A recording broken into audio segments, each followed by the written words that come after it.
¿Qué tal, doctores? Bienvenidos. Muchísimas gracias por su puntualidad. El día de hoy con nuestra charla número 3 de este módulo número 4 dedicado a medicina de aves. Y el día de hoy tenemos nueva cuenta al doctor Casillas. Permítanme, están aquí entrando doctores. Alejandro Casillas con el tema enfermedades respiratorias en aves. Él es médico veterinario con maestría, especializado en el manejo clínico de aves, docente de la Universidad Autónoma de Aguascalientes, donde imparte cátedras relacionadas con fauna silvestre y aves exóticas. Doc, continuamos con este módulo. Hoy nos toca hablar de enfermedades respiratorias y te voy a activar tu micrófono, tu cámara y comenzamos, Doc. Ok, ¿me escuchan bien? Ahora sí, me escuchan, me sienten. ¿Cómo era? ¿Me sienten, me escuchan, me sienten? Dice Talía. ¿Todo bien, Doc? Todo bien, perfecto. Muy bien.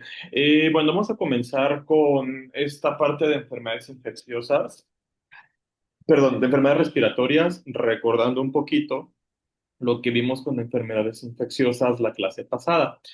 Muchas enfermedades que vamos a ver son de origen infeccioso, aunque aquí ya vamos a ver unas enfermedades que son de origen metabólico y de origen traumático, ¿va? Entonces vamos a comenzar. Como lo vieron con la doctora Amparo, las aves respiran de una manera completamente diferente a lo que hacemos los mamíferos o a lo que usualmente conocemos como un sistema respiratorio normal, ¿va? Porque es, bueno, normal, vamos a referirnos a mamíferoide, ¿no? Porque claramente somos de aves, es normal los nueve sacos aéreos, los dos pulmones fijos al dorso, la siringe, etcétera, ¿va? Todos estos órganos y estructuras anexas a que nos ayudan a que las aves respiren, también nos facultan que aparezcan ciertas patologías que no son usuales o vemos normalmente en mamíferos, ¿va? Primero, no sé si recuerdan el doble ciclo respiratorio de las aves. Este doble ciclo respiratorio que presentan las vuelve más vulnerables a cualquier producto o sustancia volátil que se encuentre en el ambiente.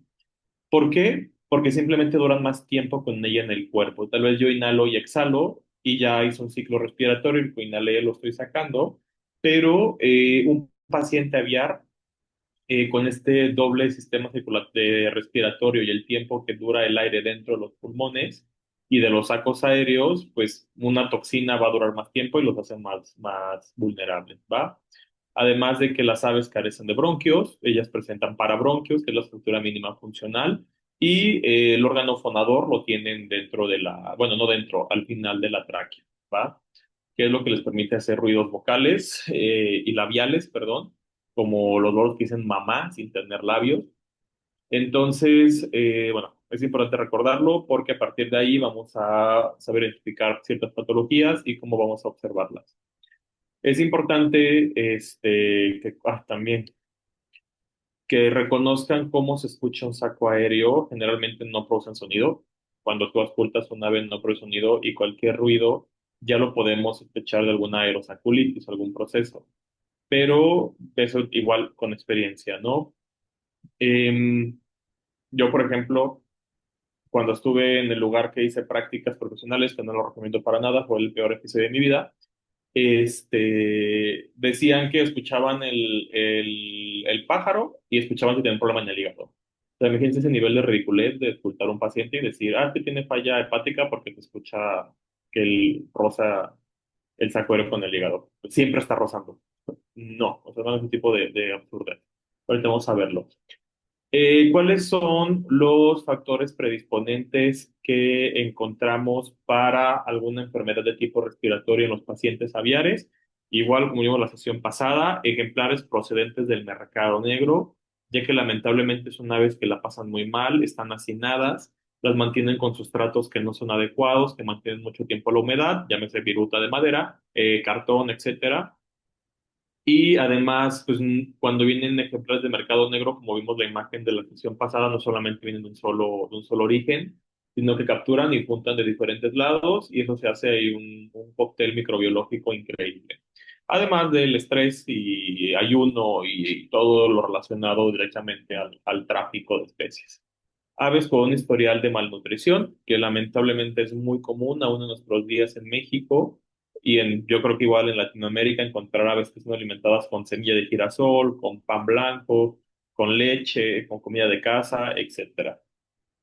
Aves que viven expuestas a la intemperie, perdón, sin ningún refugio, a pesar de que las aves tienen un sistema de adaptación bastante bueno y les va muy bien adaptándose a los climas, no tampoco porque sean resistentes y tienen buena adaptación, vamos a exponerlas, ¿no? Por ejemplo, la mayoría de loros vienen de climas tropicales.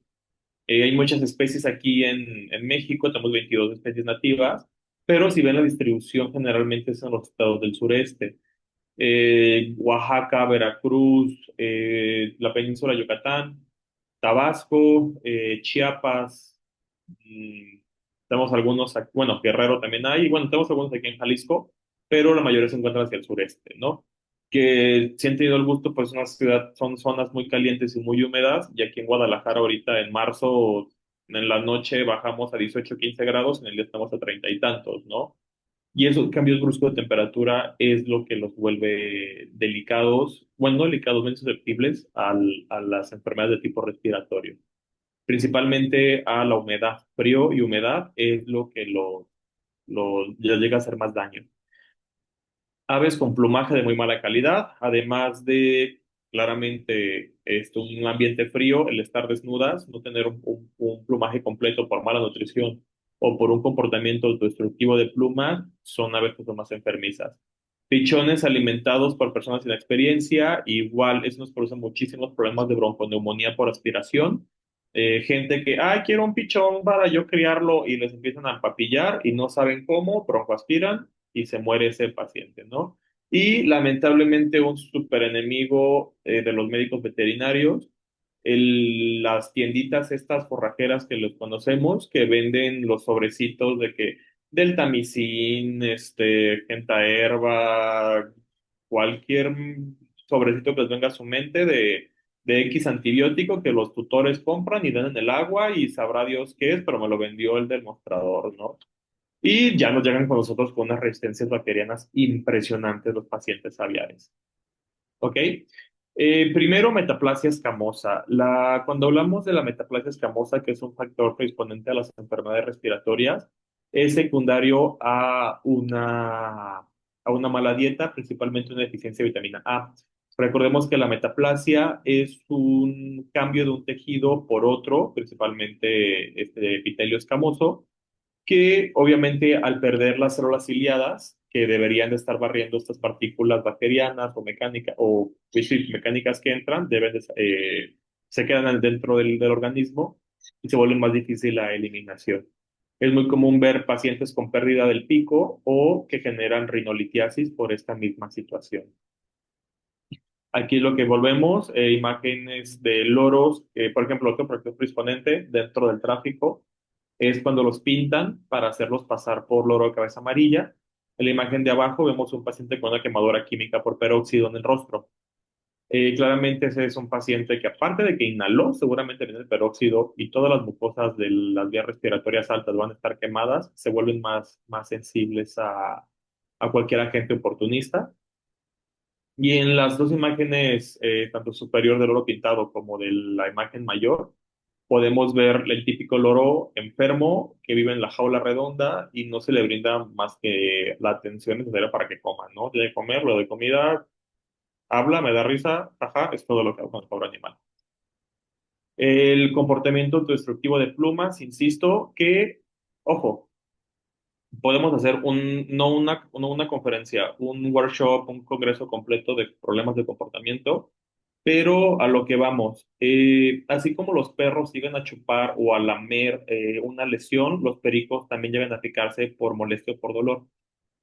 No necesariamente que sea un problema de la psique, sino que literalmente les duela el pecho. Me ha tocado pacientes con un problema respiratorio, llámese neumonía, y lo que hacen es que se empieza a picar el pecho porque les duele.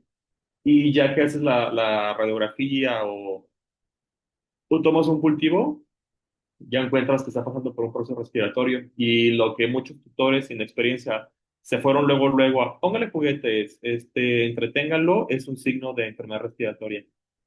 Yo tuve un caso, de hecho se olvidó compartir en la clase de enfermedades infecciosas, de un loro eclectus que lo trajeron por picaje. Es muy común que los eclectus se piquen, sí, yo sé. Pero este era un loro que estaba muy bien atendido. Hicimos todos los estudios y tenía unos granulomas en pulmón. Hicimos el cultivo y salió Proteus. Dimos tratamiento, el loro fue a picarse, una maravilla. Entonces, aquí viene esta historia, que sepan diferenciar cómo se ve un loro físicamente sano. El loro del lado derecho es un Amazonas finchi, es un loro endémico de aquí de la costa del Pacífico. En Guadalajara somos de las mayores reservas que hay. Y vean, ese es un loro que se ve clínicamente sano. Vean cómo las plumas brillan, vean cómo el plumaje está completo, cómo hay una iridiscencia a la luz y vean cómo esa pechuga se divide en dos, casi casi como cuando vemos un pavo doble pechuga. Así es como debemos de ver un loro clínicamente sano. Un loro fuerte, un loro brillante, un loro responsivo y un plumaje perfecto. El pico que está en una sola unidad, que no se vean capas, no se sobrecrecido, así se ve de un loro sano. Y lado izquierdo es un loro que se está picando. Uno, ya va a ser más sensible al frío y a la humedad. Y dos, ¿qué está pasando? ¿Es un problema de acá o me quiere decir que le duele al respirar? ¿No? Siempre tengan esa incertidumbre cuando vean un loro con picaje. Si se pica la espalda, generalmente es un problema renal, le duelen los riñones y se pican la espalda. Si se pican solamente el abdomen bajo, muchas veces son problemas hepáticos. Ahí la importancia de hacer un buen examen físico. Lo que comentaba anteriormente, el abuso de tutores por parte de los medicamentos.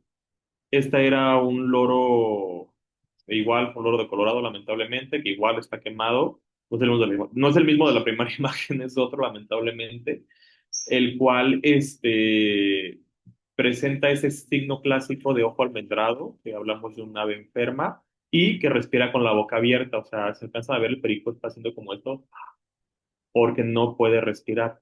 Y del lado derecho es un comedero de un paciente que lleva con un problema respiratorio, pero el tutor, antes de preocuparse por qué se enfermó su loro, está preocupado porque no le respondía el agua con antibiótico que le dio el veterinario. Entonces, pues hay que ir conociendo a qué nos vamos a enfrentar. Una vez que vemos estos signos, que podamos diferenciarlos, ¿cuáles técnicas diagnósticas tenemos para implementar con los pacientes aviares? Igual, nuevamente, anamnesis, historia clínica van a ser nuestras mejores herramientas. Lo hice aquí en el hospital para enseñarles.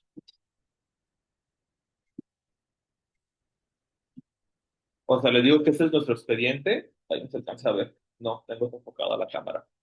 Pero bueno, es una hoja, dos, tres. Todo esto es lo que llenamos para que sea más completa la historia. Y siempre nos la firma ahí no se ve, carajo. No se ve. Pero la firma el tutor de que dijo la verdad y solo la verdad. Entonces eso es importante de que, nuevamente, es que yo nunca te dije que Loro se bañaba. Y yo, pues, por eso está muriendo, por tu culpa.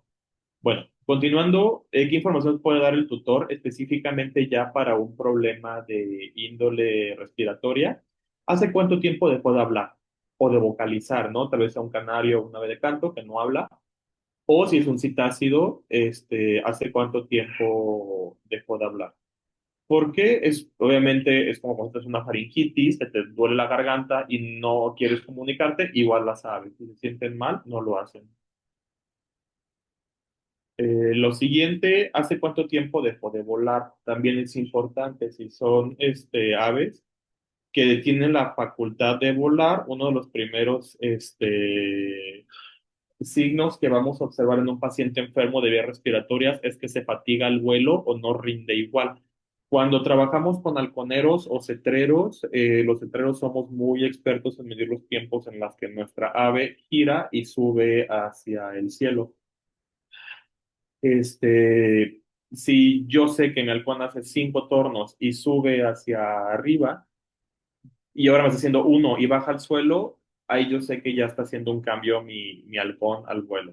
Dos, si son citácidas que estén dentro de casa, siempre vuela de un mueble a otro y ahora está caminando. O se deja caer a medio vuelo y sigue boqueando una vez que termina. Digo que no completa el vuelo. Entonces ahí ya tienes ahí una idea de que, ¿sabes qué? Pues se siente cansado. Siguiente, cómo vuela, si hace un vuelo batido, o sea, un vuelo que mueva bien las alas, que no le esté costando trabajo, o ya lo dejó de hacer, o a lo mejor al momento que hace el vuelo, escuchamos el salido del ave, si nos es factible escucharlo, que es mi ave que vuela dentro de mi casa, pues sí la puedo escuchar, ¿va? Han cambiado las vocalizaciones, es sumamente importante, por ejemplo, bueno, conocemos el timbre de voz de nuestras aves, los que somos tutores de aves, y si no somos veterinarios en general, o sea, que tal vez no tenga yo un perico en ave, conozco ya cómo canta una amazona, conozco ya cómo canta o vocaliza una guacamaya, conozco ya cómo vocaliza un halcón, cómo vocaliza un águila, y escuchar un cambio en los timbres de vocalización también ya nos da un índice a que algo está ocurriendo. Pero aquí debemos de tener pues este conocimiento, insisto, de cómo se escuchan las especies. Voy a un zoológico, voy a un aviario, voy a encontrar que tenga pájaros, porque pues, es lo principal. Estornudos, mocos, sonidos al respirar, igual que cuando uno está enfermo de alguna vía respiratoria, hay estornudos, no hay estornudos, el estornudo cuando el ave lo hace, elimina moco o no hay moco, el moco es transparente, el moco tiene algún color, tiene algún olor, y si tú tienes es muy común los que somos tutores de aves que tenemos nuestros pericos en el hombro y le escuchamos si respira o si respira diferente. Entonces, oye, cuando traes el perico respira diferente, es lo que nos puede dar mucha información. Uy, qué flaco estaba. ¿Qué esperamos observar? Desde Filipinas no me queda.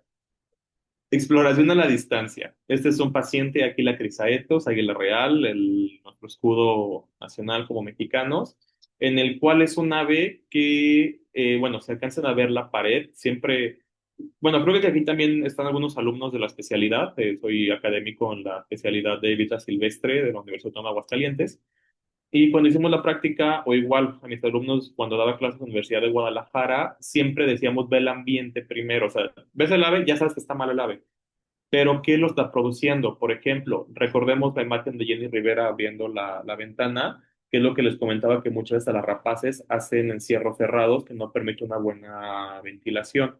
Y eso nos faculta que las esporas no circulen y se queden dentro de este aire y se vuelva viciado. Esta es un águila que tiene sospecha de aspergilosis. Entonces, vean cómo respira. Y es un espacio en el cual no alcanzaba el águila a volar o a tener un gran desplazamiento para acabar así de fatigada. Aparte, es un águila real, o sea, vuelan kilómetros para obtener alimento. ¿Por qué estaría así de cansada en un espacio de 5 metros por 3 metros, ¿no? Y eso fue simplemente porque yo la manejé, me la puse en el guante para moverla, se debatió, la pongo y cómo acaba de fatigada después de esta manipulación de 30 segundos. Ven cómo baja la cabeza, cómo deja caer las alas y hay un signo en las aves que conocemos como tarpio que mueven la cola de esta manera. Recordando la clase de anatomía, las aves carecen de un diafragma. Entonces, cuando ellas ocupan respirar, mueven sus músculos intercostales y hacen este movimiento de la cola. Entonces, a nosotros nos indica que esa es un ave que no puede respirar con normalidad. Esos son puros videos, a ver si se ven. Cuando tenemos un problema de aerosaculitis, lo voy a platicar y luego lo reproduzco porque vi como que me atoro ahí un poquito. Cuando tenemos un problema de aerosaculitis, vemos que las aves tienen que forzar este aire para que entra y vemos los sacos aéreos cervicales, cómo se inflan de una manera exagerada. Claramente es una ave que está muy enferma, pero ya para llegar a una aerosaculitis hablamos de cronicidad.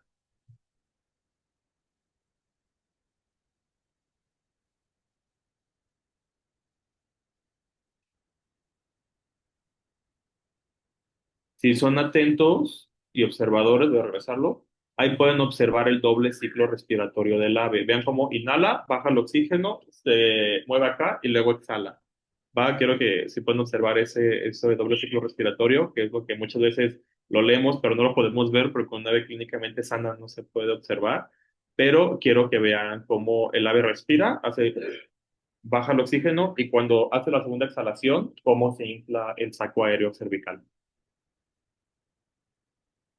Inhala y se mueve infla el saco. Inhala y se infla el saco. Incluso pueden ver porque de un orificio nasal le sale moco. Segundo caso, Pirrurra molinae, Green Chiconure, con de mejillas verde, el cual lo broncoaspiró la tutora por no tener la experiencia en la crianza.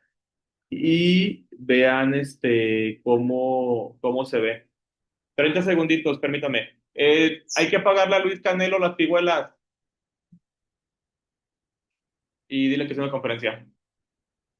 Luego te veo, Toño. Vean.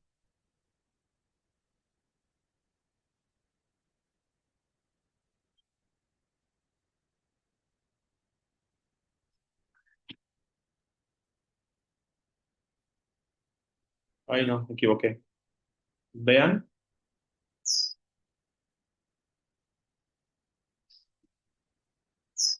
Y por último, este video del tucán que ya les había mostrado en la otra, en la conferencia de enfermedades respiratorias, en la cual vemos cómo el tucán hace el signo del tarpio y cómo siempre los da con aéreos, incluso los faciales, para poder respirar.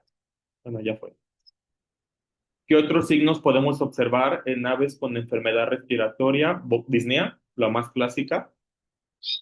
Siempre van a respirar con el pico abierto, así como están viendo los africanos. Y algo muy común es que para facilitar la entrada del aire, hacen esta mirada, yo lo conozco como mirada celestial, están viendo al cielo y están intentando jalar aire. Entonces es algo clásico. Y aparte, si ven un poquito la foto del Amazonas, que es la del lado derecho, van a ver cómo se ve edematizada toda la zona de la nariz, cómo se ve rojo. Y eso es porque claramente estamos ahí con un problema respiratorio de esferas superiores. Igual en pichones, los pichones, aquí, bueno, otra paréntesis antes de seguir con el problema de enfermedades respiratorias. Los pichones, a diferencia de los loros adultos, ellos siempre van a demostrar signos de enfermedad, ¿va? ¿Por qué? Porque los pichones no ocupan ocultar los signos de enfermedad porque aún están dentro de un nido protegido. En cambio, un loro adulto, pues ya un loro, un halcón, un águila, un zopilote, lo que ustedes quieran, adulto, pues ya tienen que ocultar estos signos de enfermedad. Pero los pichones siempre vamos a verlos enfermos, a cualquier signo lo manifiestan, ventaja, lo vamos a diagnosticar más rápido, pero problema es un pichón, la atención tiene que ser más inmediata. Igual vemos en el pichón que sí es un verdadero cabeza amarilla, que es el de la izquierda, cómo vemos toda la zona de los orificios nasales de este color más rosado y cómo hace estos ojos almendrados clásicos del ave enferma. Lado derecho es un loro pintado, no es un cabeza amarilla. El tip para diferenciarlos, uno es que el cabeza amarilla siempre tiene hombros rojos y vemos cómo el ave tiene el pico abierto y cómo tiene estos ojos almendrados y la cabeza hacia arriba. Nuevamente, aquí tenemos más casos de enfermedad respiratoria. Ya cuando es muy crónica la enfermedad, ya empezamos a ver que avanza hacia los senos paranasales y senos infraorbitarios. Esto hay que tener mucho cuidado porque la blefaritis y la epífora son signos de clamidia citasi. Igual, otras enfermedades lo presentan, no es exclusivo, pero en caso de que nos llegue un ave al consultorio con blefaritis, epífora y una rinitis, es seguro bueno, y es procedente de mercado negro, es un 80% seguro que este ejemplar tenga clamidia citasi. Hay que tener mucho cuidado porque es una enfermedad zoonótica. Entonces, cuidado ahí con eso.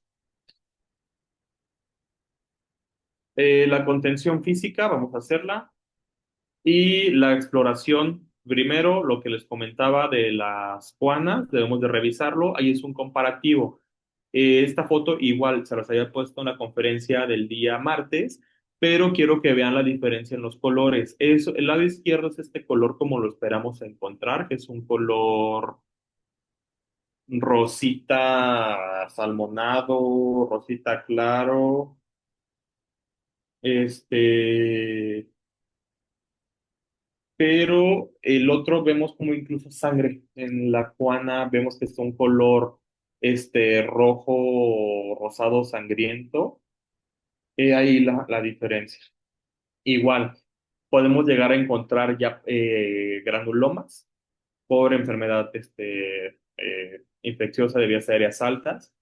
Aquí tenemos dos casos, un Amazona guatemalae y un Amazona finchi, en los cuales si ven el guatemale, que es el del lado izquierdo, el loro de corona azul, tiene nada más como una manchita más pequeña, pero si vemos el Amazona finchi, vemos como hay un granuloma en el pecho de la quebrada orofaringea, en la cuana, y como en un costado, en la lengua, hay otro granuloma.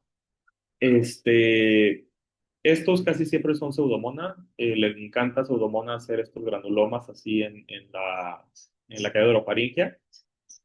Entonces, sí, siempre revisen la boca, porque es lo que les comento, la boca de las aves nos da muchísima información acerca a lo que está pasando.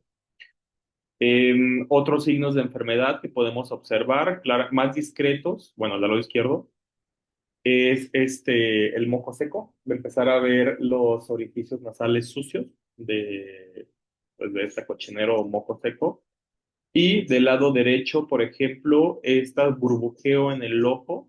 Recordemos que las aves no tienen saliva, entonces es moco, que como están tapados los orificios nasales por la congestión, todo este moco y lágrima se combina y sale por el lagrimal y hace este burbujeo así horrible que tenemos ahí. Llega a pasar en enfermedades respiratorias igual, ya que son bastante crónicas, tenemos este signo del ojo burbujeante. Y en la auscultación también es sumamente importante.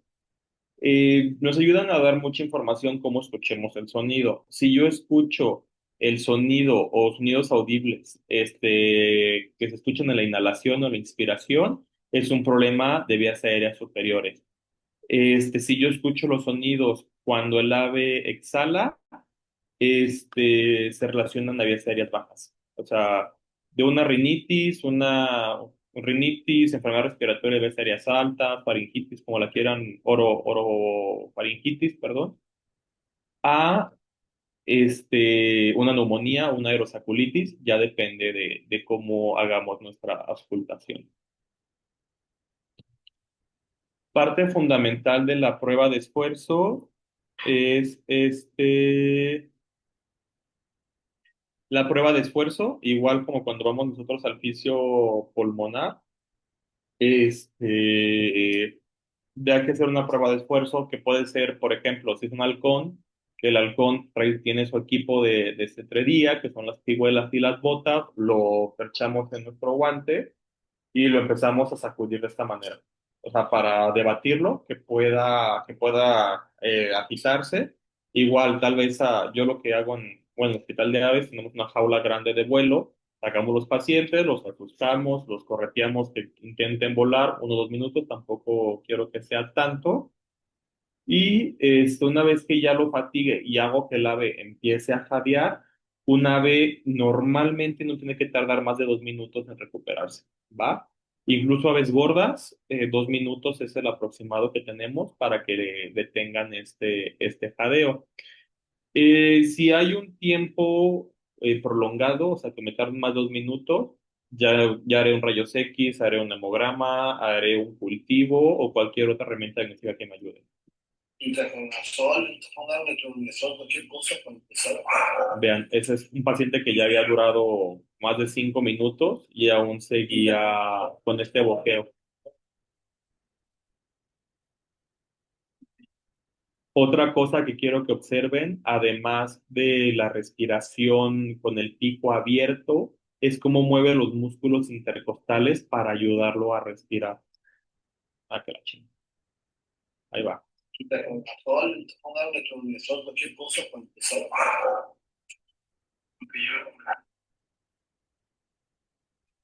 Pruebas diagnósticas que podemos implementar en las aves. Este video ya lo vieron, cultivo de angiograma, me encanta, excepto que sospechamos de clamidia, porque clamidia no se aísla en medios de cultivo convencionales, lo repito. Podemos hacer una ELISA, el Departamento de Aves de la UNAM en Ciudad de México, ya realiza este tipo de pruebas, cosa que aquí en Guadalajara nadie hace. Ahorita les estoy consiguiendo el dato del laboratorio porque andaba mandando mensajes, pero no me han confirmado. Y bueno, sigamos. Ah, también importante, hay que saber dónde tomar el cultivo.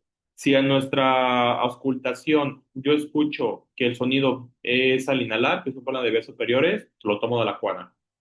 Si yo escucho que este sonido del paciente sea al exhalar, con mucho cuidado, incluso si lo pueden hacer bajo gases inhalados, sevoflurano y soplorano, lo meten por la tráquea, el medio de Stuart. Y claro, siempre y cuando que es un paciente que se pueda, ¿no? Una aratinga o una ninfa o un agapornis, ni de chiste. Pero si es un loro mediano a grande, una guacamaya, un halcón, metan el medio de Stuart, bueno, el hisopo al medio de Stuart por la tráquea y ya después lo sacan. Si ya ven que es muy crónico o sospechamos de algo más, no es un aspergillus que tiene más afinidad de los sacos aéreos, podemos incluso meter el hisopo por un saco aéreo. Cortamos, incidimos por flanco lateral izquierdo y metemos por ahí el hisopo. Solamente mencionados.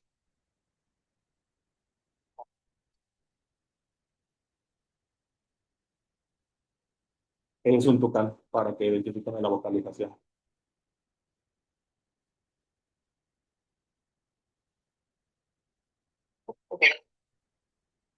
Es una vocalización de tucán, tucán pecho amarillo, Raphastos sulfuratum.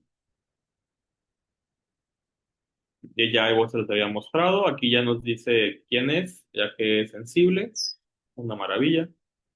Una maravilla si usted me lo pregunta.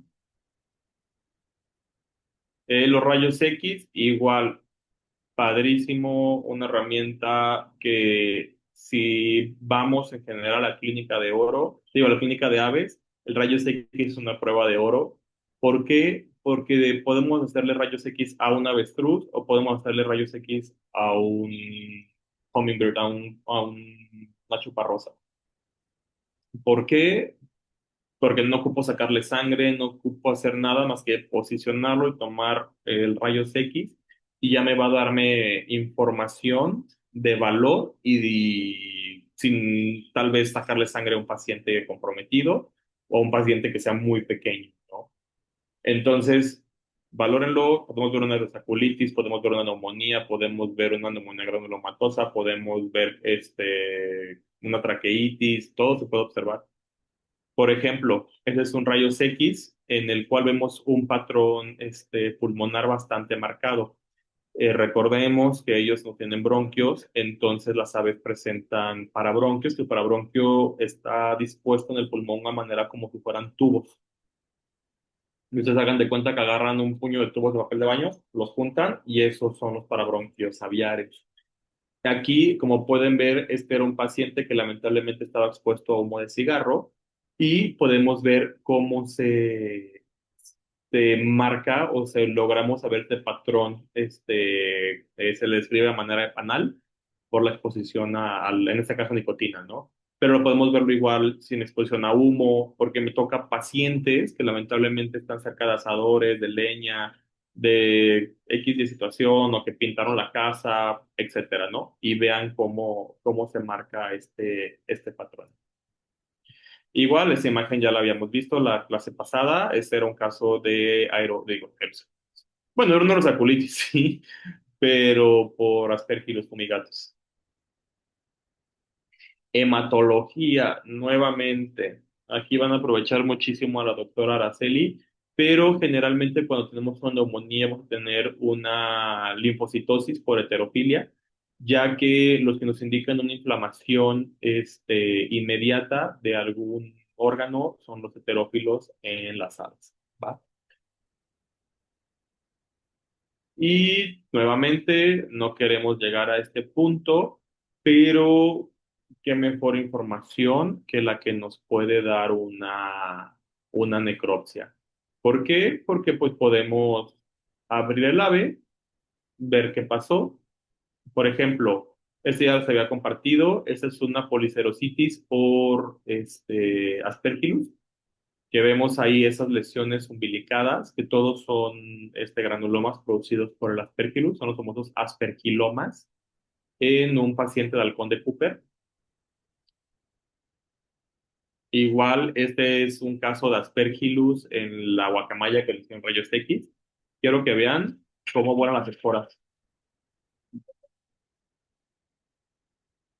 Ahí está, ya está. O sea, imagínense cómo estaba ese animal para tener esa cantidad de hongos dentro como limón viejo, o sea, literal, como una mandarina esa que te queda hasta abajo en el frutero, pero dentro de tu cuerpo. Aquí tenemos, bueno, también parte de la necropsia, la histopatología, nos ayuda pues, a tener un diagnóstico más certero. Aquí vemos lado izquierdo una tinción de Grocott para, específica para hongos, y el lado derecho es una tinción de Paz, en la cual igual podemos ver ay, se me olvidó el nombre, las cabezas de las pérfidas. Y del otro lado podemos ver el cuerpo septado del Aspergillus. Se olvidó el nombre, ¿cómo se llama? De los hongos. No es cuerpo, tiene un nombre. Bueno, luego se me acuerdo, lo digo.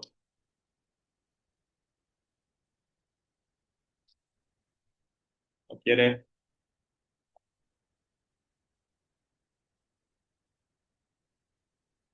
Ahí está. ¿Cuáles son las principales patologías que nosotros vamos a observar en un paciente ave en cautiverio, enferma, enfermedades infecciosas? Las principales. Ya lo vimos la clase anterior, por virus, bacterias, hongos y parásitos. La viruela también, bueno, recordemos que tiene dos presentaciones, la seca y la húmeda. La viruela húmeda es la que nos llega a afectar directamente la tráquea, principalmente, ya que, bueno, pues tiene esta afinidad hacia los órganos y vemos pues una traqueitis. Los animales dejan de comer, se sienten mal por dolor y lamentablemente hay una mortalidad más alta hay una mortalidad, perdón, muy alta por viruela húmeda.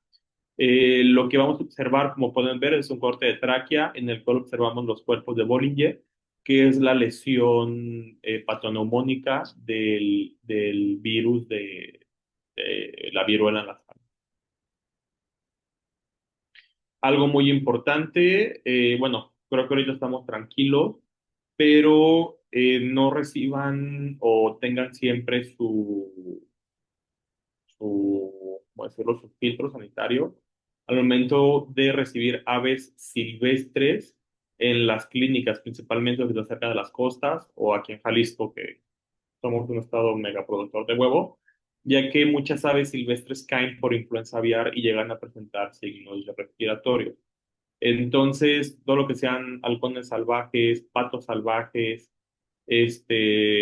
incluso los anates, tengan como hay un filtro antes de pensar en recibirlo.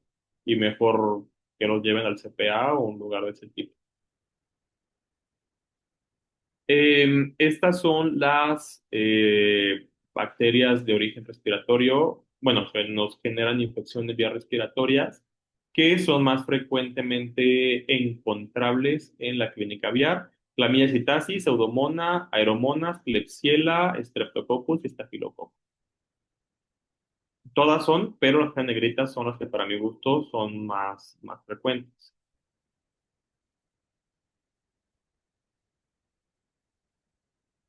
Igual, ahí tenemos otro paciente con lesiones granulomatosas en la cavidad orofaringe. Me encanta esta foto, el síndrome del ojo hundido de la guacamaya. Esta fue por pseudomonas, perdón.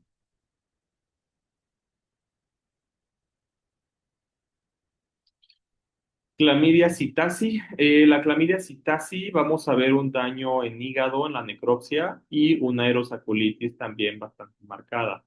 Aquí podemos ver cómo ese saco aéreo, de ser un color transparente, lo podemos ver como un color blanco, blanco lechoso, no sé cómo decirlo, debe ser literal como una película transparente, pero ahí alcanzamos a ver cómo se ve muy opaco. Y si alcanzan a percibir el hígado, van a ver que el hígado presenta un color marmoleado y igual como un color blanquecino anormal.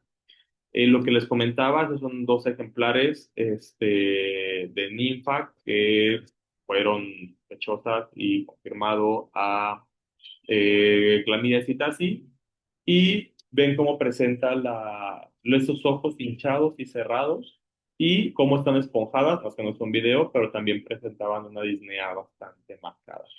Lo interesante de este caso es que la tutora estaba enferma, y la tutora se enfermó y coincidió con la llegada de las ninfas. Entonces, ahí también un buen método diagnóstico que podemos implementar es ver si, si el tutor se ha enfermado. Porque nosotros en la historia clínica siempre lo preguntamos por lo mismo tema de la zoonosis. Dice, ¿cuántas personas viven en el hogar? X número. De estas personas tienen un buen estado de salud o han presentado enfermedad en los últimos días. Porque pasa, si llegan a contagiar, ¿no? A veces es al revés, algunas enfermedades nosotros pegamos a ellos, pero la clamidia es como la de encima de la pelos, porque está bien fea. Esta fue una sinusitis en un loro africano por hipovitaminosis A. Aquí tuve que intervenirlo porque no puede llegar ahí al seno infraorbitario, entonces tuve que operar y ya salió súper bien. Igual, esta es una enfermedad respiratoria de vías aéreas altas. Esos accesos blancos, así de notorios, generalmente los produce pseudomonas.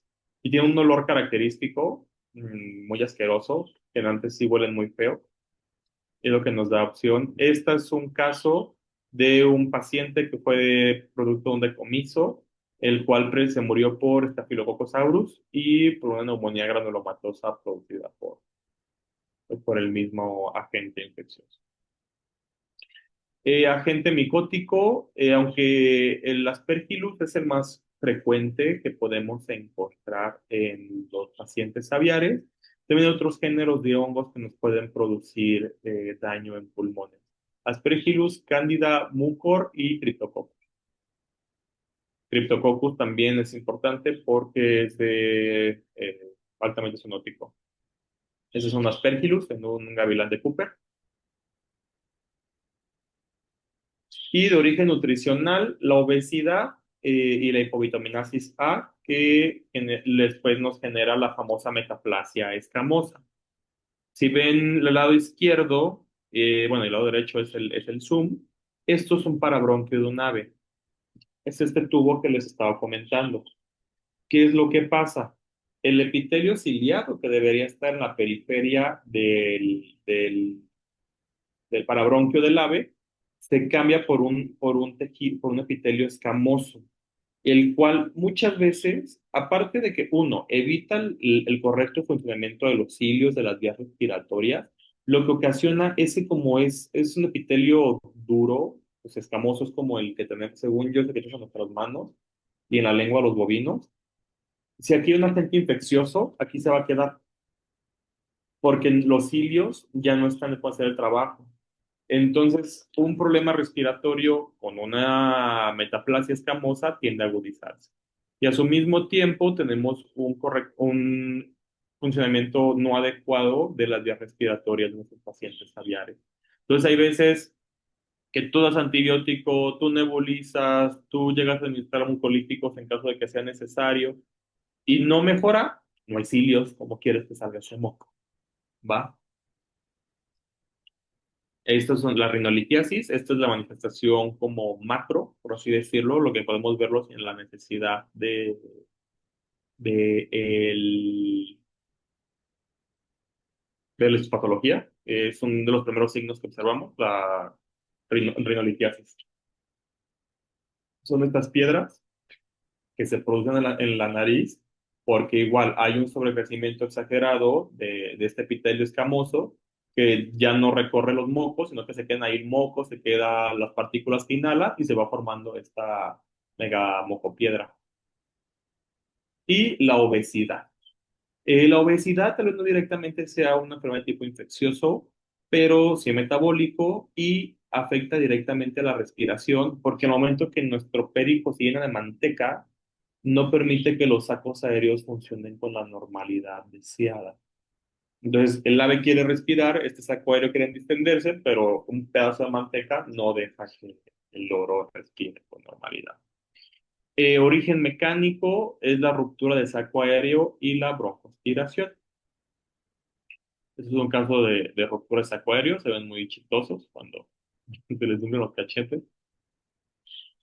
Aquí es otro caso, un saco aéreo cervical de una cacatúa Eulophus rosicapila, una cacatúa rosicapila, cacatúa gala, esta es un color raro, es una lucina, que vean cómo se ve, así el inflado detrás del cuello, se poncha, le das un chalequito y una maravilla. Tienes que dejar un dren, pero una maravilla. Igual este se le hizo un dren, no se ve por el plumaje, pero quedó bien. Y estos son unos casos de neumonía por broncoaspiración. Vean cómo respiran el pichón, cómo tiene que movilizar todo su pectoral para respirar. Ese es otro pichón broncoaspirado. Vemos el signo de las alas caídas y cómo levanta la cabeza para poder respirar. Y en ese se escucha, no sé si pueden escucharlo desde sus casas. Primero el eclectus, vean cómo respira.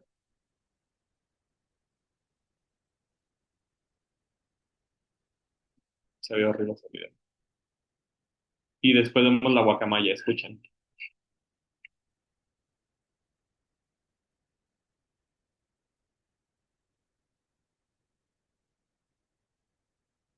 Bueno, la imagen izquierda me lo dio mi tutor, uno de mis tutores del posgrado, el doctor Félix Sánchez, el mejor patólogo de aves de México y de Latinoamérica, si me lo pregunta. Y del lado derecho es la guacamaya del video, ya una vez que se fue con Jenny Rivera, ya que lamentablemente una vez que broncoaspiran, si es un volumen mayor, así logras hacer un lavado bronquial, así logras eliminar la mayor cantidad de material de recuperarlo. Muchas veces el cuerpo genera esta reacción granulomatosa por la acción de los heterófilos y tal vez dices, la libró, está respirando bien, pero después si ven todos los sacos aéreos y todo, estaba lleno ya de granuloma. Tratamiento, oxigenoterapia, fundamental en las aves. Primero administrar oxígeno para estabilizarlas, que sean un poquito más tranquilas, y después pensamos en manipularlas, ¿va? En las nebulizaciones, a mí me encantan.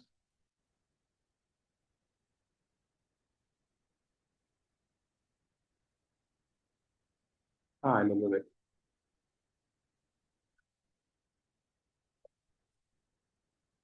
Bueno, ese es un decomiso que me tocó hace unos años en Iztapalapa. Ah, pobres Doritos.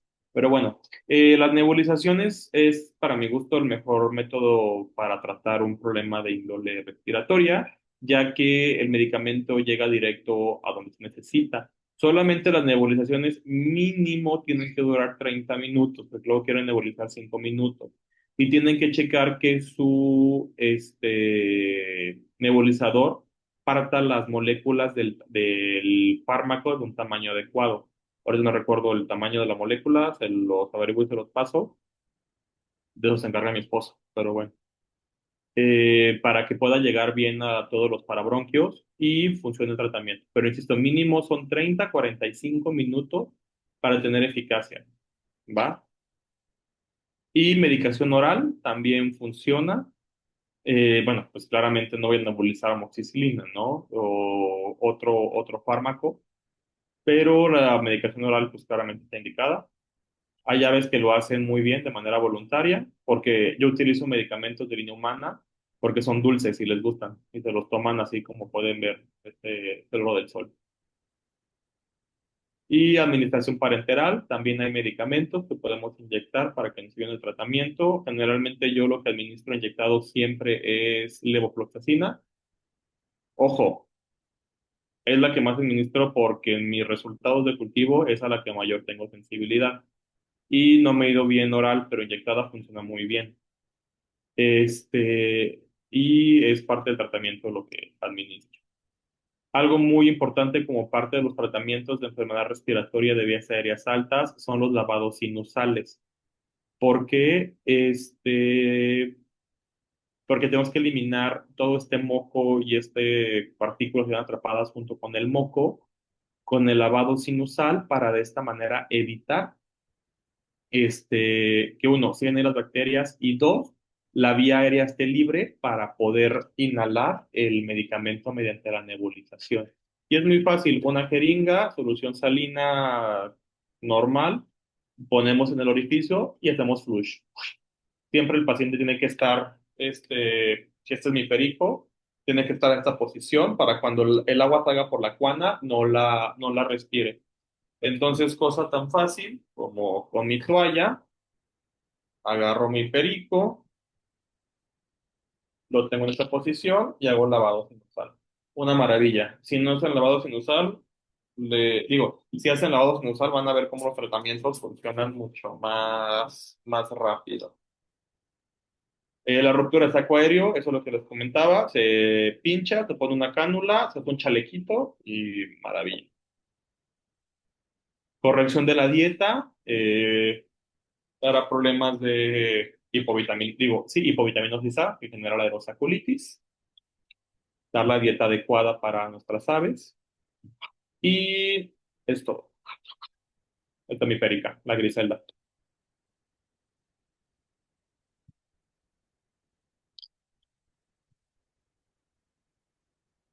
El ángel se durmió.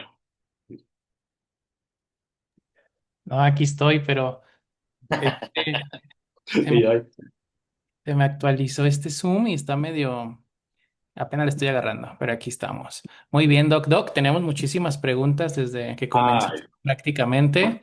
Entonces, cobramos por pregunta. vamos a darnos un festín, Doc. Doc, agradecerte por esta charla. Todavía no me despido. Nos vemos el 1 de abril con la última charla que vamos a hablar de alimentación en aves. Doc, aquí ya la respondiste, me parece, pero te la voy a leer de todas maneras. Sobre los cultivos, si el cultivo sería de alguna secreción nasal o de dónde en el caso de que se pique el pecho. Si se pica el pecho son vías aéreas bajas. Intenta meterlo hacia la tráquea. Pero si es una ave pequeña, tómalo de lo más cercano que puedas a la tráquea. Perfecto, Doc. Doc, también preguntan si puedes compartir el formulario que tienes. Sí, te lo mando a ti, se lo mandas. Ah, perfecto, sí, lo mando a los grupos. Nos pregunta Angie Salinas, ¿cuál puede ser un sustrato adecuado para pichones del mercado negro que empapillan en casa porque se menciona que viruta no es el correcto? No. Hay un sustrato de la marca Katie que es de celulosa y ese me gusta porque no vuela como las microastillas que produce la viruta. Ese es uno. Dos, cobijas de tela polar. Es lo que nosotros utilizamos aquí en el hospital y yo lo utilizo cuando me llegan aves bebés, que para mí, para mis mascotas, que ya tengo años sin, pero yo utilizaba estas cobijitas, tres, cuatro, una la metes a lavar, pones otra. Esa es una ventaja la cobijita de polar porque es higiénica, es cómoda para el bebé y la vas cambiando y vas lavando, no pasa nada. Porque todo lo que son luego sustratos, incluso este que te recomiendo de Katie, de celulosa, llegan a tragárselo. Cuando empiezan a querer comer por su cuenta, cuando empiezan el destete, empiezan a querer tragar este alimento y luego hay unas impactaciones de buche horrible. Entonces la cobija igual te funciona, es cómoda, la lavas, la desinfectas cada cambio de cobija y no hay peligro que se la trague porque aparte el polar no deshilacha. Entonces por eso me gusta utilizarlo. Perfecto, Doc. Ahí nos preguntan. ¿Cuál es la técnica más segura para tomar cultivos en aves pequeñas como pericos, canarios, agapornis y qué agar se usa con mayor frecuencia? Gracias. Para respiratorio, agar sangre McConkey. Y bueno, si son bacterias convencionales, si es clamidia, puede ser en huevo, y cultivo en huevo. Y era lo de la manera Métodos. segura. Pues mira, si es una ave muy pequeña y ves alguna secreción, toma la secreción. O insisto, yo lo que hago, si el hisopo les entra, así apenas abre el piquito, les meto el hisopo, un pequeño giro y lo saco, para no tampoco ahogarlos, porque pues imagínate, el hisopo en su tamaño es como yo meterme el puño a la boca. Pero nada más, si hay una secreción a la nariz, toda la nariz o del pico rápido y con eso. Perfecto, Doc. Doc, nos preguntan si aceptas pasantías. Sí, solamente ahí está mi número, mando un mensaje porque para el calendario 26B, bueno, 26B, los que somos de la UDG, es el segundo semestre del año, que es el de agosto a diciembre, ya estoy lleno. Tengo disponibilidad para 27A, que es de enero a junio. Perfecto, Doc. Doc, nos pregunta Fabiola si puedes repetir el tip para diferenciar un loro cabeza amarilla de un loro de colorado, por favor. Los hombros rojos. El oro de cabeza amarilla, siempre tiene los hombros de color rojo y el pico siempre es blanco en el cabeza amarilla. Entonces, cuando nosotros vemos un pichón que el pico no es completamente blanco y los hombros no son rojos, es un pichón de otra especie, pintado lamentablemente. Aquí están las especies. El de la derecha es un finchi, que si ven el pico, la puntita está negra y él no tiene los hombros rojos. Y el de la izquierda, que está en la cobija esa que parece trapo viejo, aunque sea pichón, ven que le están saliendo ya las plumitas rojas y el pico es completamente blanco. Perfecto, Doc. Doc, nos preguntan qué cantidad debemos de tomar de sangre de un loro cabeza de halcón de 12 años para enfermedades virales, hemo, perfil bioquímico, para descartar problemas de tiroides, hepáticos, renales y de dónde podemos tomar la muestra. La yugular es el sitio más seguro para venopunción. La yugular siempre es el sitio más seguro y pesa tu perico, porque puedes sacar el 1% del peso seguro. O Tienes un sea, video muy bueno que acabas de subir recientemente tú tomando así sangre, ¿no? lo subí a mi Instagram y a mi TikTok, todo. Se los voy a compartir porque me Ah, impresionó cómo lo hiciste. pinche Memo. El doctor Memo Espínola ya me pasó también el contacto de laboratorio que les comentaba que tenían hacer pruebas de circovirus y otros ejemplares. Se llama GoCadi. G de gato, O de oso, K de kiosco, A de Alejandro, D de dedo y de iguana. GoCadi. Perfecto, Doc. Eh, ¿Y qué les iba a decir? Ah, sí, el video está en mis redes, pero no se ve. Déjame si puedo subir otro de cómo se ve bien la yugular, porque la vena yugular es muy grande y muy fácil de acceder. Porque, por ejemplo, hay otros colegas que les gusta sacar mucho la vena braquial, pero la vena braquial, uno, les duele bastante, hay muchos tendones y huesos muy cerca. Dos, siempre hace hematomas. Y la mayoría de pacientes aviares tienen problemas hepáticos. El hígado, ¿qué hace? Una de sus miles de funciones es iniciar la cascada de coagulación. Entonces, si es un paciente que está mal, no va a coagular con normalidad y es un sitio que siempre hace hematomas, yo pocas veces lo llego a utilizar. Una vez que aprendes a sacar de la yugular, créeme que es una maravilla y es súper rápido. O sea, tardas 30 segundos en sacar de una yugular, ya que tienes experiencia. Entonces, sería cuestión que sacaras el peso de tu ave y el 1% del peso es sangre segura para extraer. Puedes sacar un poquito más, pero es tu rango de seguridad. Ahora, ya que tengas bien esta cantidad de sangre conocida, de que puedes sacar X número de mililitros, este, ¿cómo se dice? Ve para qué prueba te sirve. O sea, por ejemplo, aquí en los laboratorios que yo trabajo, lo de hematología en Guadalajara, me piden mínimo 0,5 mililitros, que una ninfa que pesa 100 gramos no puedo sacarle. Entonces, una bioquímica que yo acabo de adquirir un equipo que me pide punto uno, pues mejor prefiero hacer una bioquímica con punto uno, que es lo que puedo sacar de sangre seguro para esto. Ojo, yo si veo al paciente sano, en peso, bien hidratado, puedo sacarles, insisto, hasta un poco más de esta sangre, porque las aves se recuperan muy bien de las pérdidas de sangre. Tienen un muy buen funcionamiento del líquido basal, del líquido extracelular. Entonces, hasta, por ejemplo, un paciente de 100 gramos, que debe sacarle punto uno, le llego a sacar punto 3 mililitros y me va bien. Pero ¿para qué? O sea, ¿para qué quieres tanta sangre? Nada más ve para qué te sirve ese volumen y utilízalos. Perfecto, Doc. Doc, también nos pregunta Ángela si después nos puedes pasar un videíto de cómo colocas el dren y los vendajes. Sí, sí, sí, sí. Creo que por ahí los tengo que buscar. Pero Perfecto. literal, el tren, tú ves el globo, te infla así el perio como si fuera un globo, cortas la piel, o sea, suavecito, y luego vas a ver el saco aéreo y pinches el saco aéreo. Ya después pones la cánula y las suturas, haces un punto en X alrededor y con eso queda. Ya el chaleco son a X alrededor de las alas y con eso queda. No se ocupa más, es fácil. Busco los dioses y te los paso. Perfecto, Doc. Doc, ¿qué medicamentos utilizas para nebulización y a qué dosis? Las dosis no me las sé todas, pero si tienen la guía de Carpenter, bueno, ahí lo uso dos. La guía de Carpenter, en el capítulo de aves, viene un apartado para agentes nebulizados. Yo utilizo la guía de Carpenter. Lo que más utilizamos aquí en la clínica es gentamicina, amicacina, bueno, aminoglucósidos y la acetilcisteína.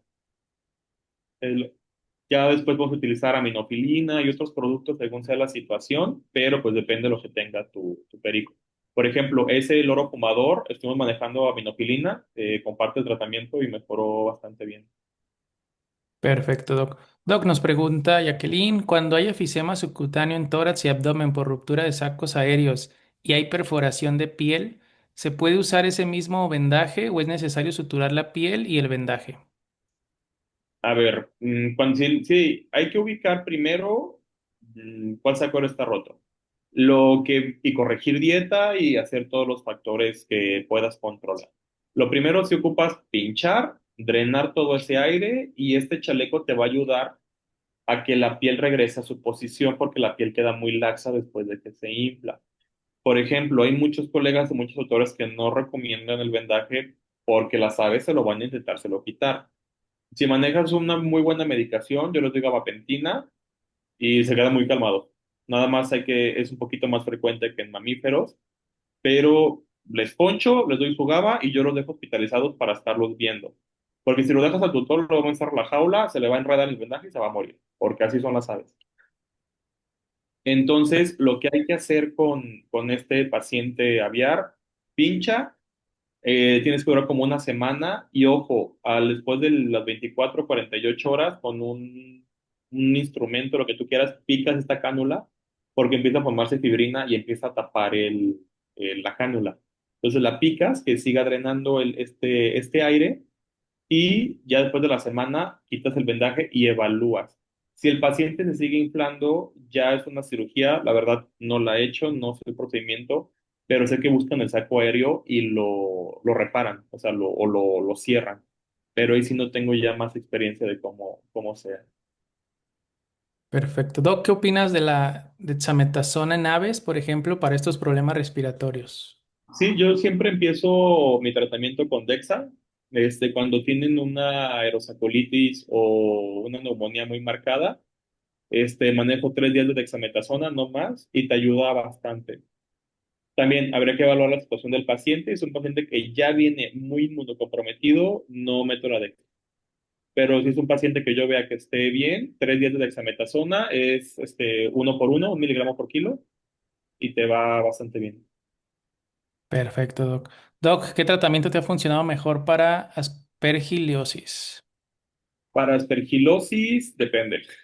Eh, bueno, a mí lo que me ha funcionado es la anfotericina B. Anfotericina B es el mejor nebulizado. El que se inyecta lo puedes nebulizar.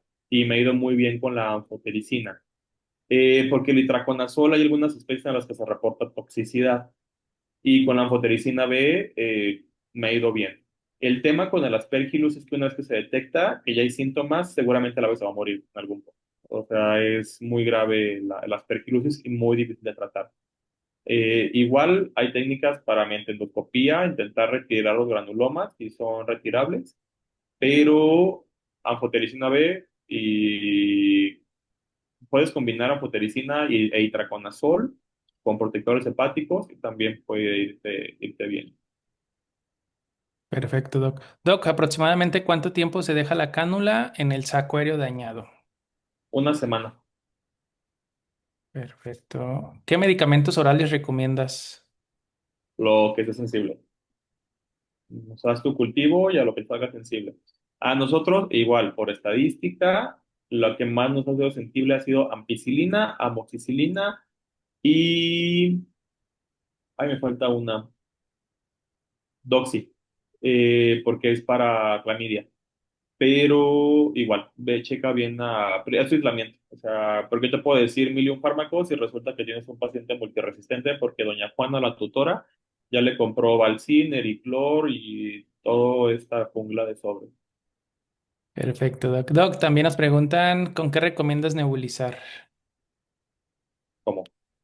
¿Con qué medicamentos recomiendas nebulizar? Pues te digo, depende qué es lo que tengas. O sea, haz tu aislamiento y si el aislamiento te dice es sensible a micacina, nebuliza la micacina. Si te dice, ¿sabes que el paciente es sensible a genta? Nebuliza la genta. Este, así, o sea, literal, yo voy siguiendo lo que me dicen mis aislamientos y ya. Lo que sí también vamos haciendo, a todos los pacientes, empezamos a nebulizar con acetilcisteína y empezamos nosotros con el paciente hospitalizado tratamiento con amoxicilina. Porque, insisto, según nuestro estadístico, aquí es el antibiótico más noble y al que tenemos mayor sensibilidad. No nos gusta mandarlo a casa los antibióticos porque luego el tutor es de que, ay, le di menos, ay, le di más, ay, mejor lo suspendí. Entonces, pedimos que hospitalicen y empezamos tratamiento. Si se lo llevan, firman alta y desisten del tratamiento y ya pues, se lo llevan, ¿no?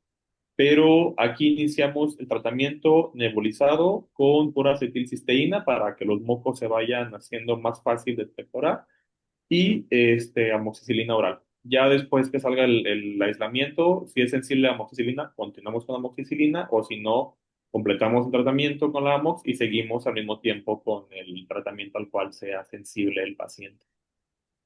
Perfecto, Doc. Doc, ¿cómo puedo hacer que coman verduras y frutas si solo comen semillas de girasol?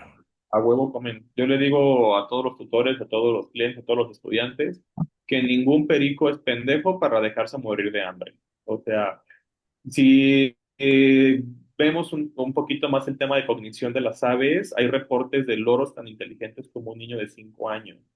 Entonces, haz de cuenta que tienes un niño berrinchudo que quiere comer chocolate. Si fuera tu mamá y fueras tú, te diría en la casa hay frijoles y te mete un chingadazo. Entonces, tú tienes que aplicar la misma, o sea, en su mismo plato donde siempre come, ofrece los alimentos permitidos. Vamos a verlos un poquito el día primero. Los alimentos permitidos y tal vez 2, 3 días no quiera comer el ave, pero después no se deja morir de hambre y te aseguro que va a comer por su cuenta. Ahí puedes hacerte un poquito de unos trucos. Yo utilizo el Ornipural, Ornipural por el laboratorio, que es sorbitol. Es un protector hepático y aparte genera apetito. Entonces les pongo un piquete y sientes más ganas de comer y le entran. Perfecto, Doc. Doc, también nos pregunta Andrea, Doc, cuando tenemos silbido en la respiración sin presencia de moco o taponamiento en narinas, ¿de qué parte del sistema respiratorio podemos sospechar que está afectado? Son vías aéreas bajas, seguramente es una aerosaculitis. Los silbidos son clásicos de la aerosaculitis. O si no encuentran nada, toma un rayos X porque puede ver ahí algún granuloma. Perfecto. Precisamente nos preguntan aquí los rayos X, Doc, nos dicen, ¿realizas algún protocolo para la sujeción del ave al tomar las radiografías? Como hay riesgos si tienen disnea y se genera mucho estrés. Igual, evalúa el manejo. Si tú ves que el paciente te aguanta un manejo de más de 5 minutos, que fue tu consulta, hazle el rayos X. En la consulta tienes que ir tomando esos datos. Por ejemplo, si yo en la consulta, desde que llega el paciente, veo que está inestable, que se fatiga, que puede tener síncope y no me da bien la seguridad como médico veterinario para manipularlo, no hago el rayos X y me espero al día siguiente, lo meto al oxígeno, y espero a que se mejore, ¿va? Y puedo hacer ahorita alguna exploración, iniciar con poner la dexametasona para que dilaten esos parabronquios y pueda respirar un poquito más de aire. Voy iniciando los antibióticos, algo, lo que tú vayas viendo, y ya después haces de rayos X. Porque sí es muy, muy estresante el rayos X para ellos. Porque nosotros los pegamos, o sea, con masking tape, pegamos a los pacientes en el chasis y en caso de que sean pacientes muy fuertes, guacamayas, águilas, halcones, les ponemos bueno, le decimos cariñosamente la horca, que es como una charola de acrílico que tiene unos ganchos, no son ganchos, son como unos pilares en el cuello, que lo tiene de la mandíbula y tú lo puedes posicionar, estirar patas y alas y ya, pero es estresante para el paciente aviar. Y si no puede respirar, no lo voy a hacer, me espero 1 o 2 días y luego yo ya lo hago. Ahí tienes que tener muy buena comunicación con el tutor y decirle, ocupo hacer esto y esto y esto, pero lo voy a hacer una vez que el paciente esté estable. Perfecto, Doc. Doc, ¿qué sustrato recomiendas para un pollo de águila para evitar estos mismos problemas respiratorios? Ay, las águilas, ahí sí te recomiendo un sustrato más tradicional. Pueden ser ramas, palitos de árbol. No metas nada que sea como heno, nada como paja, porque eso es el nido favorito de la pérfilu. Cuando yo criaba rapaces, utilizaba una canasta esta de panadero, las de que son creo que de mimbre o ay, se me olvida este palo que está al lado de los ríos. Cáñamo no es cáñamo, es carrizo, de carrizo, y les ponía los palitos, porque las rapaces tienen esta condición que se empiezan a agarrar de los troncos y empiezan a caminar sujetándose. Entonces, si te vas a ir al monte a juntar ramitas, y eso vas a ponerle ahí a la rapaz en el nido. Perfecto. Doc, ¿qué recomiendas si llega un paciente pintado? Pues yo primero caboteo al tutor y después, pues reviso que no esté quemado, porque lo más grave es que se queman las pupilas perdón, se queman las córneas, se queman los párpados, se queman todo lo que es cara y a veces la boca podemos encontrarla quemada porque obviamente están gritando del dolor y llegan a inhalar el peróxido. Hay que monitorear, si no está quemado, pues nada más mandarlo a casa y esperar a que haga la muda y salga el plumaje. Si está quemado, pues se hospitaliza, manejamos medicamento para el dolor, lavamos, si quedó algún resto de peróxido y ya con eso se va bien. Perfecto, Doc. Doc, ya nos contestaste un poquito, pero ¿qué haces en lo que esperas el cultivo? ¿Tienes algún protocolo?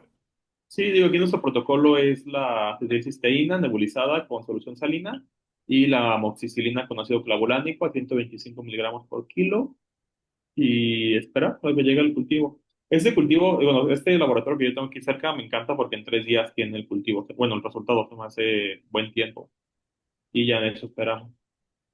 Perfecto, Doc. Doc, ¿recomiendo las nebulizaciones en polluelos que aún están empapillando? Si están enfermos, sí. O sea, Perfecto. igual, si tiene un problema respiratorio tu pichón, nebuliza. Aquí nos preguntan si las recomiendas también en neumonía y si es así, ¿cuál es tu medicamento de elección? Ya A lo... lo que sea sensible y siempre nebuliza. Pero nebuliza con acetilcisteína. Siempre acetilcisteína, que es una neumonía, para que los mocos puedan salir más fácil. Perfecto. Nos preguntan qué pronóstico tienen los pichones con neumonía por broncoaspiración, Doc. Uy, mala. Yo tengo un 95%, 90-95% de mortalidad en pichones con bronconeumonía por respiración. Es que te Per- digo, hay veces que si no se murió porque la cantidad de papilla, se mueren después de la reacción granulomatosa, se mueren a los 8 o 15 días. Entonces sí pues es triste lamentablemente, porque ¿cómo evitas que que el organismo del pichón reaccione, ¿no? No que lo tengas ahí bien lleno de ¿cómo se llama? Ay, de dexametasona y estos desinflamatorios para que no tenga respuesta inmunológica, pues tampoco. O sea, va a pasar. Perfecto. Y nos preguntan si hay infecciones cruzadas con clamidia y otras bacterias que causen enfermedades respiratorias. Sí, a mí me tocó un caso de, bueno, eso lo tengo muy presente, era un loro nuca amarilla más un loro paliata, que hicimos un cultivo, salió Klebsiella pneumoniae, lo trato y luego regresa, que seguía yo, pues ya acabó el tratamiento, se fue de alta comiendo, lo vuelvo a ingresar, me quedo con él y de la primera vez a la segunda reingreso, a mí me da clamidia. Mm, Y el único paciente que había tenido sospechosos en esos días era ese, porque también presentaba la blefaritis. Y sí, o sea, y yo sé que ese sí estuve seguro de clamidia y de Klebsiella. perfecto. Doc, ¿qué libros recomiendas que hablen del tratamiento usado en cada afección en específico? Ay, el Tuli es este. Este, que es el Tuli, me gusta. Bueno, tiene un Jacinto, no hay pierde. Porque este me gusta más que por afección, viene por especies. Y te Mm, va platicando las especies y te va platicando como cuáles son las patologías más frecuentes, ¿no? Por ejemplo, aquí viene, ahí no se alcanza a ver.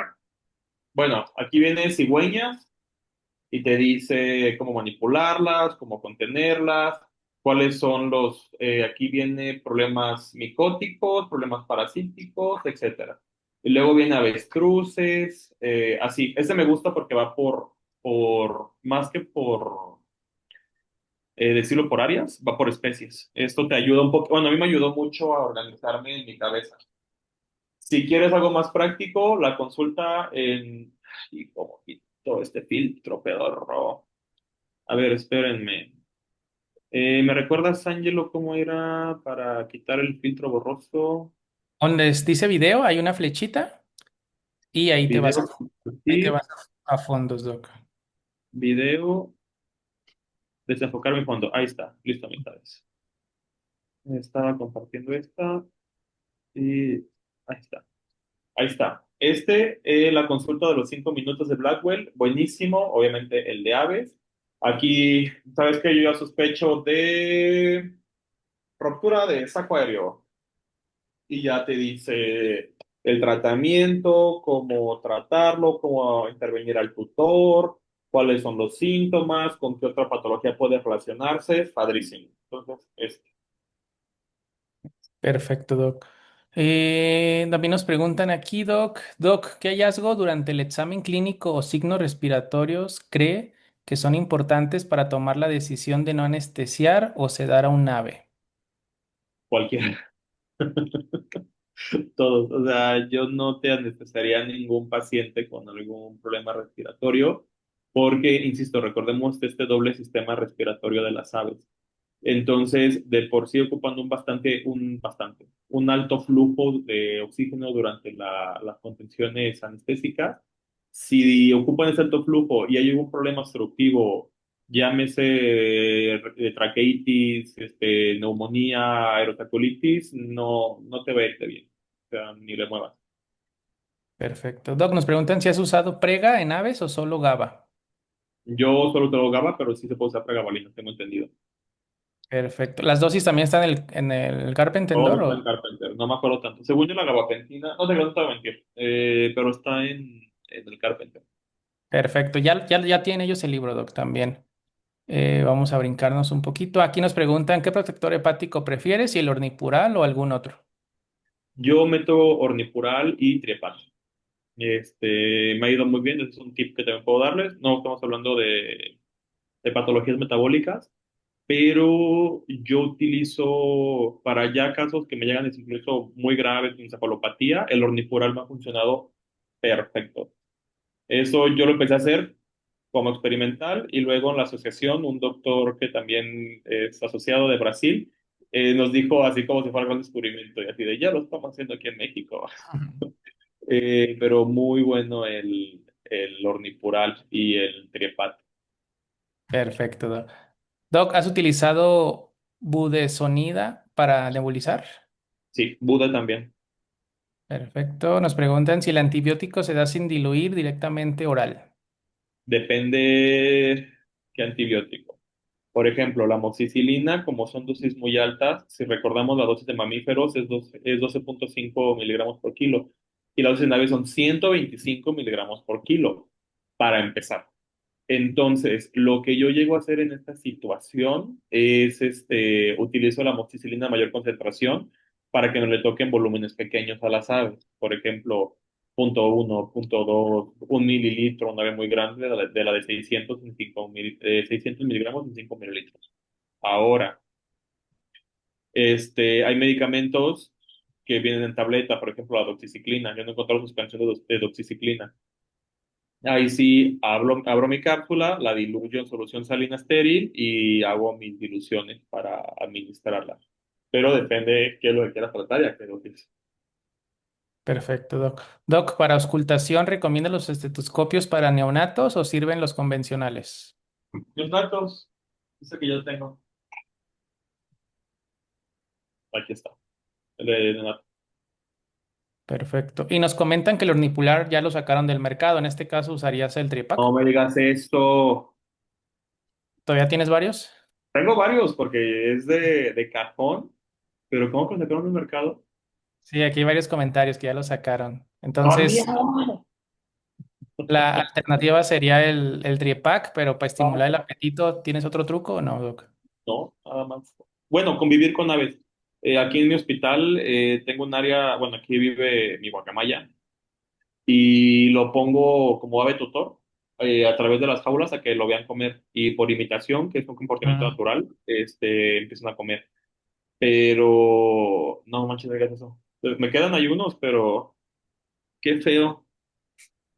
Doc, cuando están enfermos y no quieren comer, ¿qué papilla le podemos dar o qué opción más hay? Mira, lo que yo doy normalmente es la misma papilla de pichón a los loros adultos, según sea la situación. Marca Macao, marca Katie, la que tengan ahí ustedes disponible. Si ya veo que es un pichón, digo un pichón, una ave que está más delicada, Emerald, me funciona perfecto.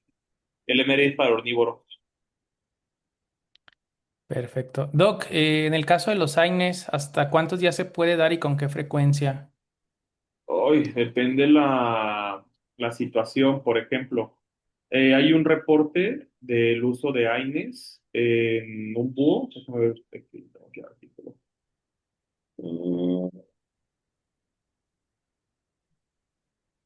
No, bueno, lo encuentro, pero un artículo que lo usaban en un búho hasta 45 días sin Ok. un efecto dañino como se ve en mamíferos.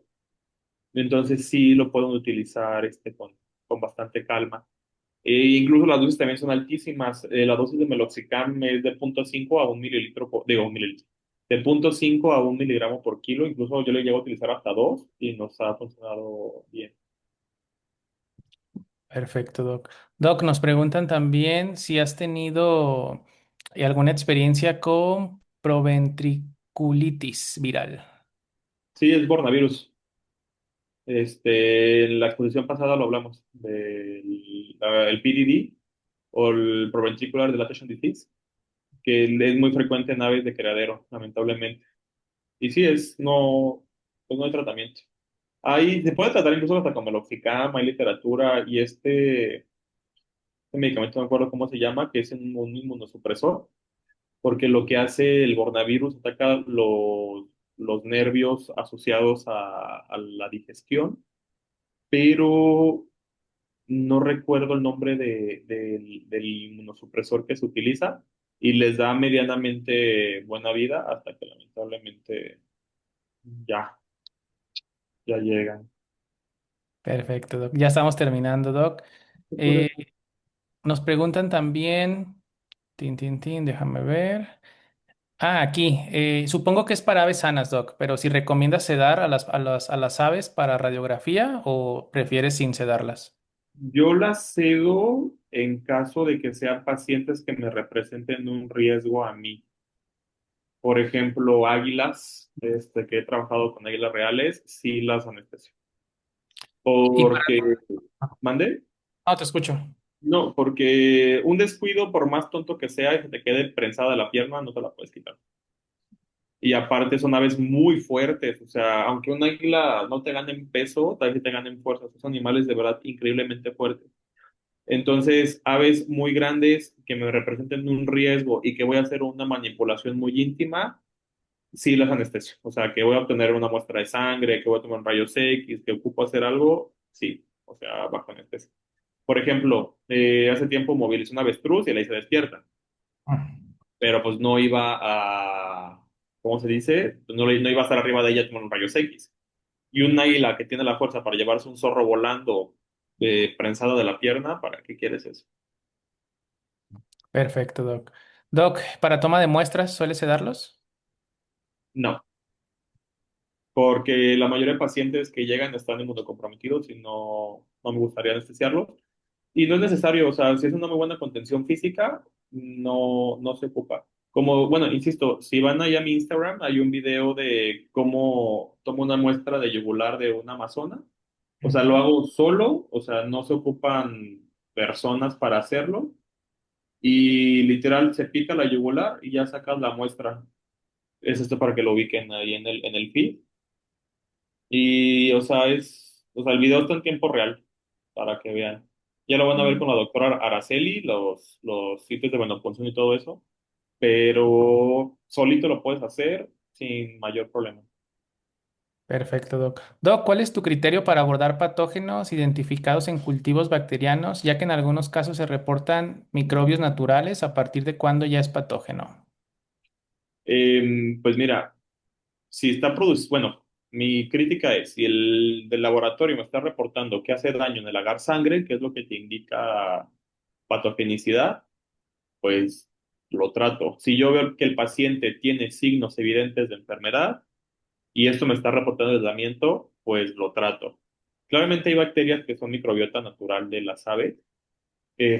No recuerdo cuáles son los microorganismos, la verdad, pero si tu ave está clínicamente enferma y te están reportando una Klebsiella de alta patogenicidad, trátala. Si, por ejemplo, eh, como el Euroclectus, ¿no? Que les comentaba que se picaba por dolor al respirar, si yo, ahí sí tendría como otras sospechas, ¿no? Y si me sale una bacteria que yo vea que usualmente no genera patogenicidad, pues va.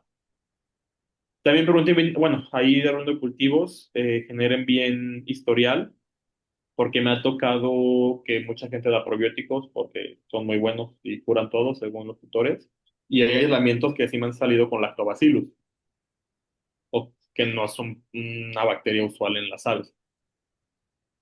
Ahí sí pudiera considerar que fue por la administración, pero si la ave está enferma y te sale una bacteria que usualmente produce enfermedad, tú trátala. Perfecto, Doc. Doc, ya las últimas dos preguntas. Dice, buenas noches, si una ave entra en paro cardiorrespiratorio, ¿qué técnicas se pudiera usar para reanimación o qué protocolo se puede usar? Yo he hecho de todo y se mueren. O sea, cuando entran ya en paro respiratorio, que ya hacen el estirón de la muerte, que ponen las patas así, les he puesto el famoso Frecardil, he puesto epinefrina, he puesto Dexa, he puesto, ¿cómo se llama? Que era muy famoso, Dopram, he puesto Oxapram, he hecho el masaje cardíaco, o sea, es en la base de la quilla, presionas así la base de la quilla y literalmente como los sacos aéreos siguen inflados, escuchas como graznan porque el aire pasa por la siringe y es como un ritmo que escucha cada vez que haces el RCP, pero no, o sea, nunca, una vez que entran, no los puede regresar. O sea, la verdad, hace tiempo lo hablé también con otros colegas, porque pues algo que a mí me generaba como inquietud como veterinario de las aves, de que, oye, es que cuando entran en paro, ¿qué haces? Nada, o sea, no he podido regresarlo. Y no, o sea, yo en los años que tengo y en los lugares donde he estado, cuando entran ya en paro, así vayan y les hagan, no. Muy bien, Doc. Y la última, Doc, ¿se puede utilizar complejo B como estimulante del apetito en aves si lo que se busca es cambiar la dieta? Yo lo he administrado, el complejo B, pero no he visto, ¿cómo se dice? Gran diferencia, la verdad. Lo que me funcionado más es lo del comportamiento y el ornipural, que ya me dijeron que ya no hay. Voy a cuidar los míos como oro. Cada aplicación se cobran 1,000 pesos a partir de ahora. Muy bien, Doc. O comprárselos a otro colega ahorita que no sepan. Pero véndamelo barato, perros. Y Van a bueno, decir la última coca del desierto. ya sé. Muy bien, Doc. Doc, pues agradecerte, muchísimas gracias. Que los invito a que vayan a seguirte, a que te escriban. Ahí está tu correo en la otra presentación. Ah, que aquí está tu De número. hecho, me mandaron un correo, no lo he leído. Bueno, sí, sí lo leí, pero no les he dado respuesta, perdón. Y ya. Y María Camey está preguntando los libros. Igual si quieres, mándame fotito y Te las mando. te las mando o trato de buscarlos digital ahorita por mientras. Este lo tengo digital yo. Ah, pues si no lo puedes pasar. Ese te lo paso. Es el de Ariane Medicine de Tully. Ajá. Y este no lo tengo digital, la verdad. Cómprenlo. O sea, ahora sí, este libro es muy buena inversión. O sea, la consulta en 5 minutos para aves, puta, buenísimo. O sea, ese me encanta, porque te resuelve todo rapidísimo. Perfecto, Doc. Doc, pues nos vemos el próximo miércoles. Terminamos el módulo contigo. Vamos a hablar de alimentación. Y pues nada, Doc, muchísimas gracias. Pregunta, nada más algo rápido. Pamela, que la dosis de ornipural, no está en Carpenter. Yo lo saqué de un artículo. Pero por ejemplo, para un loro amazónico yo pongo 0,1 por 100 miligramos, algo así era digo, por 100 gramos, algo así era la conversión, 0,1 por 100, si pesa 500 gramos, 0,5, más o menos, ¿va? Perfecto, Doc. Muy bien, Doc. Igual, si generamos dudas o algo, la próxima clase antes de comenzar podemos resolverlas sin tema. No, un watts también. Perfecto. Muy bien, muchísimas gracias, Doc. Que descanses. Nos vemos Va, el nos vemos. próximo miércoles.